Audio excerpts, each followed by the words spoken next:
Assalamualaikum warahmatullahi wabarakatuh. Perkenalkan, saya Dwi Widya Rahmasari dengan NIM 23321182 dari kelas E. Pada kesempatan kali ini, saya ingin menyampaikan materi terkait integrasi sains dan agama. Sebelumnya, saya berasal dari Prodi Ilmu Komunikasi.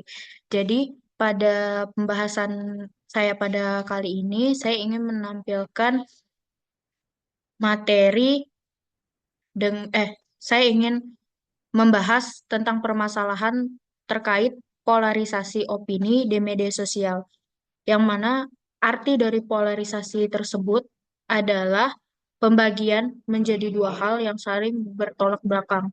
Sering kita temui terjadi perbedaan antara dua hal ini atau opini di media sosial.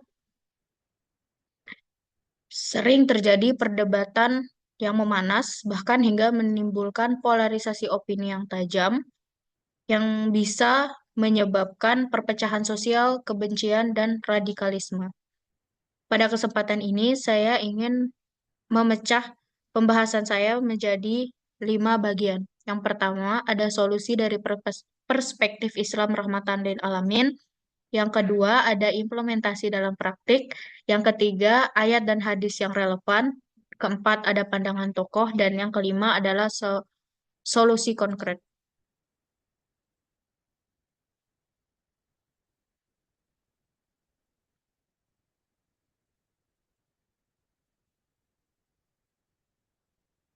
Pada yang pertama, yaitu terkait dari permas eh, solusi dari permasalahan yang saya angkat, yaitu polarisasi opini di media sosial. Solusi yang ditawarkan dari perspektif Islam rahmatan al alamin itu yang pertama yang ditawarkan yaitu toleransi dan saling menghormati. Islam mengajarkan kita untuk menghormati perbedaan pendapat dan keyakinan. Maka dengan hal ini kita bisa menghimbau penggunaan media sosial untuk saling menghormati pendapat orang lain meskipun berbeda serta menghindari ujaran kebencian dan diskriminasi. Yang kedua, itu ada dialog yang santun.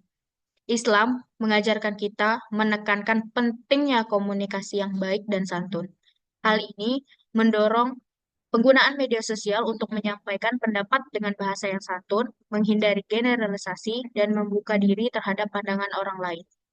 Yang selanjutnya ada fokus pada persamaan.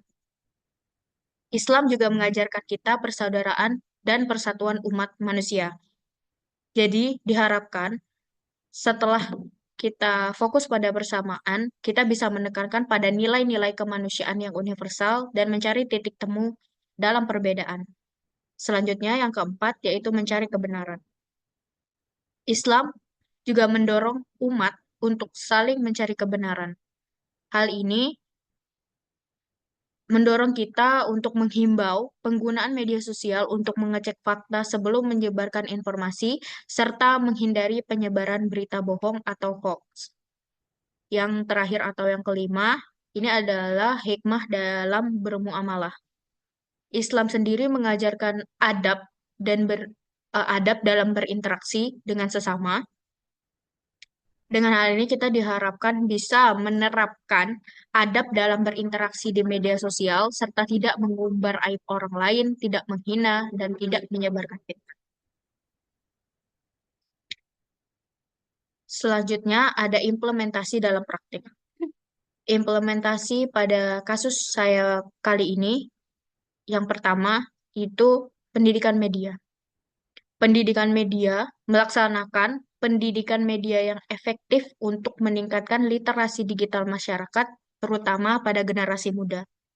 Yang kedua adalah ada kampanye positif, yaitu meluncurkan kampanye positif di media sosial yang mempromosikan nilai-nilai toleransi, saling menghormati, dan dialog.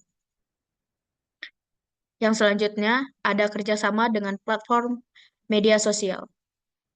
Yang dimaksud dengan bekerja sama dengan platform media sosial yaitu mengembangkan fitur-fitur yang dapat mencegah penyebaran ujaran kebencian dan berita bohong. Yang selanjutnya ada penguatan peran tokoh agama. Di sini, tokoh agama dapat menjadi role model dalam mempromosikan nilai-nilai Islam rahmatalin dapat mempromosikan nilai-nilai Islam rahmatan lil alamin di media sosial. Selanjutnya, ada ayat dan hadis yang relevan menurut saya terkait dengan kasus yang saya ambil. Yang pertama, ada dari Quran Surat Al-Hujurat ayat 13, yang mana dengan arti, "Wahai manusia, sesungguhnya kami telah menciptakan kamu dari seorang laki-laki dan seorang perempuan dan menjadikan kamu berbangsa-bangsa dan bersuku-suku supaya kamu saling kenal mengenal. Sesungguhnya orang yang paling mulia di antara kamu di sisi Allah ialah orang yang paling takwa di antara kamu. Sesungguhnya Allah Maha Mengetahui lagi Maha Pengenal." Ayat ini menekankan pentingnya persaudaraan dan saling mengenal di antara manusia, terlepas dari perbedaan suku, bangsa, atau pendapat. Yang kedua, ada hadis tentang menjaga lisan. Hadis Nabi Muhammad SAW yang menganjurkan untuk menjaga lisan dari perkataan yang buruk, fitnah, dan gibah atau menggosip. Hal ini sangat relevan dengan masalah polarisasi di media sosial, di mana banyak ujaran kebencian dan fitnah yang tersebar. Selanjutnya ada hadis, maaf, maksud saya ada ayat yang relevan dengan kasus saya selanjutnya, yaitu Quran Surat Al-Anfal ayat 1, yang mana dengan arti berbunyi, "Mereka bertanya kepadamu tentang pembagian rampasan perang. Katakanlah, rampasan perang itu untuk Allah, Rasul, dan kerabat dekat Rasul, anak-anak yatim, orang-orang miskin, dan orang atau anak jalanan, agar harta itu jangan hanya berputar di antara orang-orang kaya di antara kamu. Apa yang diberikan Rasul kepadamu, maka terimalah, dan apa yang dilarangnya bagimu, maka tinggalkanlah. Dan bertakwalah kepada Allah, sesungguhnya Allah sangat keras hukumannya." Ayat ini mengajarkan tentang keadilan dan pemerataan dalam kehidupan sosial. Prinsip ini dapat diterapkan dalam konteks media sosial, di mana informasi harus disebarluaskan secara adil dan tidak memihak. Selanjutnya, ada pandangan tokoh terhadap kasus polarisasi di media sosial, polarisasi opini di media sosial. Yang pertama ada dari Imam Al-Ghazali. Beliau menekankan pentingnya menjaga akhlak dan adab dalam berinteraksi dengan seksama. Dalam konteks media sosial, ajaran Al-Ghazali dapat diterapkan untuk mendorong pengguna agar lebih berhati-hati dalam memilih kata-kata dan menghindari perdebatan yang tidak produktif. Selanjutnya ada Sayyid Qutb. Beliau menekankan pentingnya persaudaraan dalam Islam dan mengajak umat Islam untuk bersatu dalam menghadapi tantangan zaman. Dalam konteks media sosial, ajaran Sayyid Qutb dapat menjadi inspirasi untuk membangun komunitas online yang positif dan inklusif. Selanjutnya adalah tokoh-tokoh pemikir Islam kontemporer. Banyak tokoh Islam kontemporer yang menekankan pentingnya modernisasi dan toleransi dalam beragama. Mereka mengajak umat Islam untuk tidak terjebak dalam radikalisme dan ekstremisme. Selanjutnya, ada solusi konkret yang ditawarkan untuk mencegah polarisasi opini di media sosial. Yang pertama, itu ada literasi media dengan tujuan agar mampu mengkritisi informasi yang beredar di media sosial dan tidak mudah terprovokasi. Yang kedua, ada dialog antar agama